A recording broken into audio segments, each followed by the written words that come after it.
नमस्कार दोस्तों, कैसे आप सभी लोग। मैं रितेश कुमार सिंह आप सभी लोग का बहुत बहुत स्वागत करता हूं आपके अपने प्रिय प्लेटफॉर्म एडुटेरिया क्लासेस में। दोस्तों, आपने पिछली बार देखा है कि हम लोगों ने कितना दरोगा के लिए मेहनत किया है और बिल्कुल उसी जोश के साथ, या यूं कह लीजिए कि उससे ज्यादा जोश के साथ इस बार फिर से हम लोग आपके साथ जुड़ रहे हैं। एडुटेरिया की पूरी टीम जुड़ रही है दरोगा बैच को लेकर के खाकी 4.0 में। तो बिल्कुल आप सभी लोग बिना देर किए हुए इस बैच को जल्द से जल्द ज्वाइन कर लें, क्योंकि ये 26 तारीख से रेगुलर क्लासेस जो है शुरू हो जाएंगे। तो चलिए आज हम लोग देखते हैं कि अपना सिलेबस क्या है इतिहास का, और पिछले एग्जाम का ट्रेंड एनालिसिस क्या रहा है, किस तरीके के एग्जाम्स पूछे गए हैं और क्या पैटर्न रहा है। उन सारी चीजों को डिस्कस करते हुए और फिर धीरे धीरे हम लोग आगे बढ़ेंगे। चलिए यहां पे देखते हैं क्या क्या है और कैसे है। तो बिहार दरोगा पीटी एग्जाम एनालिसिस 2018-26 का यहाँ पे एनालिसिस है, सब्जेक्ट वाइज क्वेश्चन डिस्ट्रीब्यूशन। यहाँ पे देखिए 2018 में एंशिएंट हिस्ट्री से 5 क्वेश्चन सिर्फ फर्स्ट में दिखाई देता है। ठीक है, 5 क्वेश्चन सिर्फ फर्स्ट में, जबकि मेडिवल से 3 और मॉडर्न से 6 और वर्ल्ड से 2। ठीक है, यानी कि इस तरीके से जो है आपको दिखाई देता है ये क्वेश्चंस की संख्या क्या है। तो ये क्वेश्चंस की संख्या जो है आपको दिखाई देती है, यानी कि 5, 3, 8, 6, 14, 2, 16। फिर उसी तरीके से सेकंड शिफ्ट की जब आप बात करते हैं तो सेकंड शिफ्ट में भी आप देखेंगे तो 5, 2, 7, 2, यानी कि 7, 2, 9, 5, 14, 2, 16, यानी कि कुल मिलाकर के 15 का एवरेज अगर आप लेकर के चलेंगे तो एवरी ईयर कितना है लगभग, तो एवरी ईयर लगभग आपको 15 क्वेश्चन दिखाई देगा। हालांकि इधर 2026 में जो है फर्स्ट शिफ्ट में 2, 1, 4 और 1, यानी कि कुछ इधर कम हुआ है, लेकिन वेटेज का क्या है कि वो घटते बढ़ते रहता है। इसी तरीके से 2019 में यहां पे देखिए 12, 1 और 5, तो 12, 5, 17, 1, 18, यानी कि 15, यानी कि आप देखेंगे तो इसका जो फ्लैक्चुएशन है 12 से 18 के बीच में लगभग 12 से 18 के बीच में लगभग आपको दिखाई देगा। यहां पे देखिए 7, 4, 11, 1, 12। ठीक है, तो इस तरीके से ऑन एन एवरेज अगर आप बात मान करके चलें तो इतिहास के लगभग 15 क्वेश्चंस आपको दिखाई देंगे दरोगा के एग्जाम में। क्लियर, आगे बढ़ते हैं, चीजों को समझते हैं। यहां पर देखिए बिहार पुलिस एसआई के इतिहास का सिलेबस क्या है। तो प्राचीन भारत के इतिहास में प्राचीन भारतीय इतिहास के स्रोत, जिसमें स्रोत में 2 प्रकार के आप देख सकते हैं, जैसे इसमें पुरातात्विक है और साहित्यिक है। ठीक है, पुरातात्विक जैसे कि अशोक के अभिलेख हैं, ठीक है, इसी तरीके से पुलकेशिन द्वितीय के हैं, प्रयाग प्रशस्ति। ठीक उसी तरीके से इसमें स्रोत में पुरातात्विक और साहित्यिक में अगर आप बात करते हैं तो इसमें चाणक्य का अर्थशास्त्र है, मुद्रा राक्षस विशाख दत्त का, ठीक है, पाणिनि का अष्टाध्यायी है, पतंजलि का महाभाष्य है। तो कई सारी पुस्तकें हैं जो हमें इतिहास के बारे में जानकारी देती है। फिर यहाँ पे देखिए मौर्य साम्राज्य। हालांकि मौर्य साम्राज्य से पहले हम लोग प्रागैतिहासिक काल पढ़ेंगे, यानी कि ये इतिहास का वो कालखंड है जब लोगों को लिखने पढ़ने का ज्ञान नहीं था, जैसे पत्थर का समय, स्टोन एज, पाषाण काल। फिर यहाँ पे देखिए मौर्य साम्राज्य हम लोग पढ़ेंगे, सिंधु घाटी सभ्यता है अपने पास। फिर मौर्य है, मौर्योत्तर काल है, मध्य एशिया से भारत का संपर्क, यानी कि यहाँ पे आप देखेंगे तो सिकंदर का आक्रमण यहाँ पे आपको दिखाई देता है। क्या दिखाई देता है? सिकंदर का आक्रमण। वैदिक काल आपको दिखाई देता है। गुप्त साम्राज्य, प्राचीन भारतीय धर्म एवं दर्शन, जिसमें आपको बौद्ध जैन, ठीक है, बौद्ध जैन, इसके अलावा षड दर्शन, जो 6 दर्शन आप लोग पढ़ते हैं वो। फिर गुप्तोत्तर काल में हर्ष के बारे में हम लोग बात करेंगे। फिर महाजनपद, ये पहले ही हम लोग पढ़ लेंगे। ये सिलेबस का क्रम थोड़ा सा आगे पीछे है, टाइपिंग में थोड़ा सा आगे पीछे हुआ है, बाकी और कोई दिक्कत वाली बात नहीं है।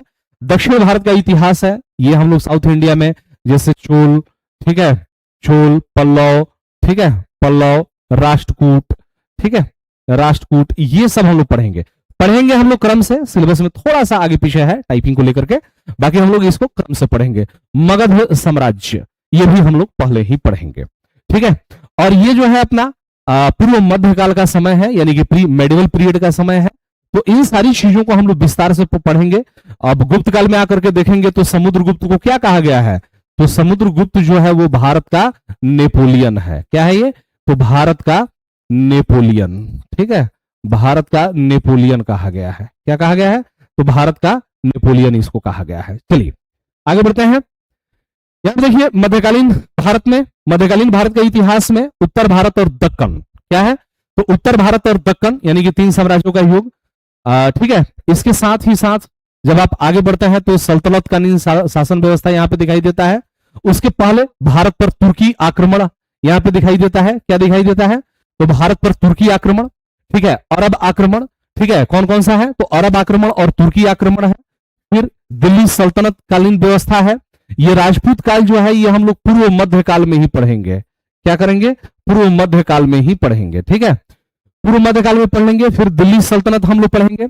इसी में दिल्ली सल्तनत में आपको जैसे कि देखेंगे कि सबसे पहले गुलाम वंश है, फिर आपको खिलजी है, तुगलक है, सैयद है, लोदी है, इनके बारे में हम पढ़ेंगे। चोल साम्राज्य दक्षिण भारत में है, सैयद भी पढ़ लेंगे। फिर भारत पर अरबों का आक्रमण, ये तो हम पहले ही पढ़ेंगे। फिर प्रांतीय राज्य यानी कि जो छोटे छोटे राज्य आपको दिखाई देते हैं उनके बारे में हम लोग पढ़ेंगे। इसी के साथ दक्षिण भारत में आप चलते हैं तो मोहम्मद बिन तुगलक के समय में ही विजयनगर एवं बहमनी राज्य की स्थापना होती है। मध्यकालीन भारतीय इतिहास के स्रोत जो हैं वो हम लोग शुरुआत में सबसे पहले यही पढ़ेंगे। मध्यकालीन भारत में धार्मिक आंदोलन, इसमें भक्ति एवं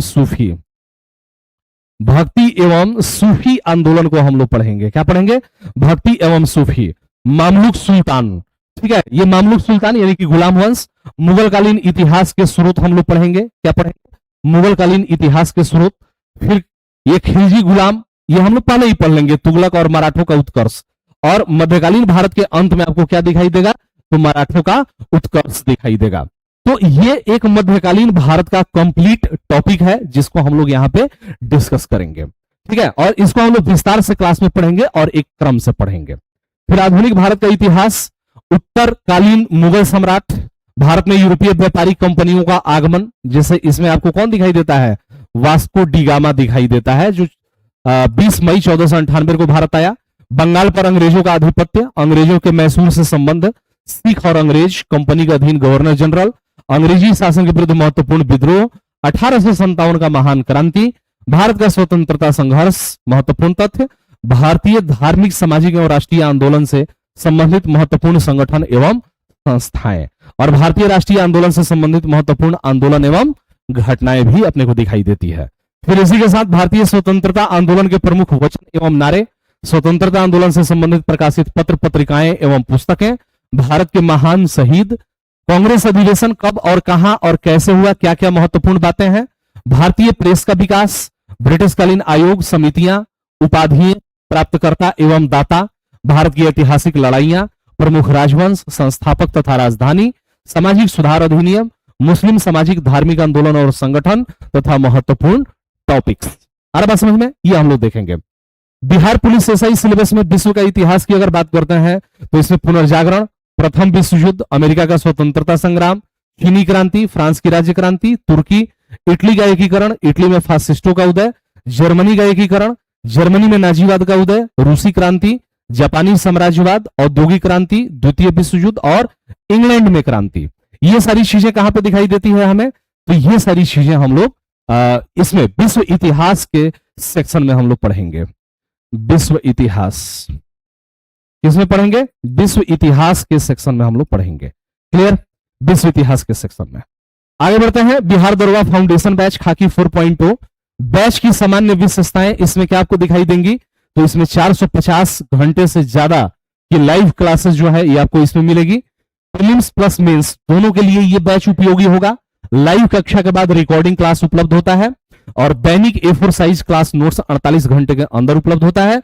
करंट अफेयर्स की विशेष कक्षाएं चलती है और बैच की मुख्य विशेषताएं जो है खाकी फाइल्स रेड बुक मिलती है, ESP यानी कि एवरीडे सक्सेस प्रोग्राम आपको मिलेगा और 10 फुल लेंथ टेस्ट मिलेगा।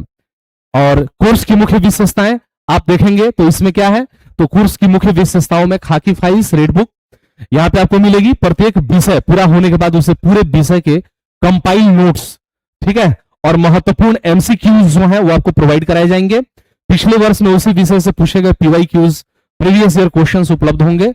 यह सामग्री आपकी नियमित रिवीजन के साथ साथ परीक्षा के समय क्विक रिवीजन में भी महत्वपूर्ण या बहुत सहायक होगी ताकि अंतिम समय में रिवीजन तेज और प्रभावी की जा सके। और बात समझ में? इसके अलावा कोर्स की मुख्य विशेषताएं everyday success programme, daily live classes, test plus daily current affairs test आपको मिलेगा। 30 मार्क्स प्लस 10 मार्क्स यानी कि 40 मार्क्स के टेस्ट होंगे। अब आपकी तैयारी नहीं, आपका सिलेक्शन ट्रैक होगा, ठीक है, यानी कि अब आपको सिलेक्शन इसमें पूरा कराया जाएगा। कोर्स की मुख्य विशेषताएं, कोर्स पूरा होने के बाद 10 फुल लेंथ टेस्ट सीरीज इसमें आपको मिलेंगे, 10 full length test mock test after completion of the course, all India rank for performance comparison, detail test analysis and improvement strategy, re attempt opportunities for stronger preparations, ये आपको दिखाई देगा। और course validity and medium, batch जो है Hindi medium में है, validity 1.5 साल की, और कोर्स का ड्यूरेशन जो है 6 मंथ का है। इसमें 26 अगस्त से आपकी क्लासेस जो हैं वो शुरू हो जाएंगी। कब से शुरू हो जाएंगी बेटा? तो इसमें 26 अगस्त से आपकी क्लासेस जो है वो शुरू हो जाएंगी। बैच प्राइस 1499 नहीं 999 है। क्लास शुरू होने की तिथि 25 अगस्त है। ये मतलब कि कोर्स कहां मिलेगा आपको? तो विजिट आप कर सकते हैं प्ले स्टोर, ऐप स्टोर पे जाकर के डाउनलोड करेंगे एडुटेरिया एप्लीकेशन, ठीक है, और उसमें जाकर के आप सर्च करेंगे खाकी 4.0 बिहार दरोगा फाउंडेशन बैच, ठीक है, और खाकी बिहार दरोगा फाउंडेशन बैच, ठीक है। ये आपका रहेगा कि बैच कहां मिलेगा। अरे बात समझ में, ये बैच कहां मिलेगा? तो बैच ये मिलेगा आपको एप्लीकेशन पे, ठीक है। तो आप जाकर के डाउनलोड कर सकते हैं। अगर आपके पास आईफोन है तो वहां से डाउनलोड कर सकते हैं ऐप स्टोर में जाकर के एडुटेरिया। और अधिक जानकारी के लिए और एडमिशन के लिए आप हमारे पास कॉल कर सकते हैं 7643875169 पर। क्लियर? और ये इसी के साथ आज का जो सेशन है इसको हम लोग यहीं पे फिनिश करते हैं। बाकी जो 26 तारीख से जो अपनी जो बैच स्टार्ट हो रही है उस बैच में हम लोग आपके साथ मिलते हैं। तब तक के लिए आप लोग स्वस्थ रहिए, मस्त रहिए, और जैसा कि हमने बताया कि पिछली बार से भी ज्यादा ताकत के साथ इस बार हम लोग जुड़ रहे हैं। तो बिल्कुल कंटिन्यू करेंगे हम लोग, और आगे हम लोग अपनी क्लासेस को बढ़ाएंगे 25 तारीख से। तो मिलते हैं रेगुलर क्लास में। आप सभी लोग अपने दोस्तों के साथ जरूर इस सेशन को शेयर करिएगा, और जो भी स्टूडेंट्स अभी तक जो बैच नहीं लिए हैं आप लोग जरूर इस बैच के साथ जुड़िएगा। मिलते हैं हम लोग रेगुलर क्लास में। तब तक के लिए नमस्कार, जय हिंद, जय भारत।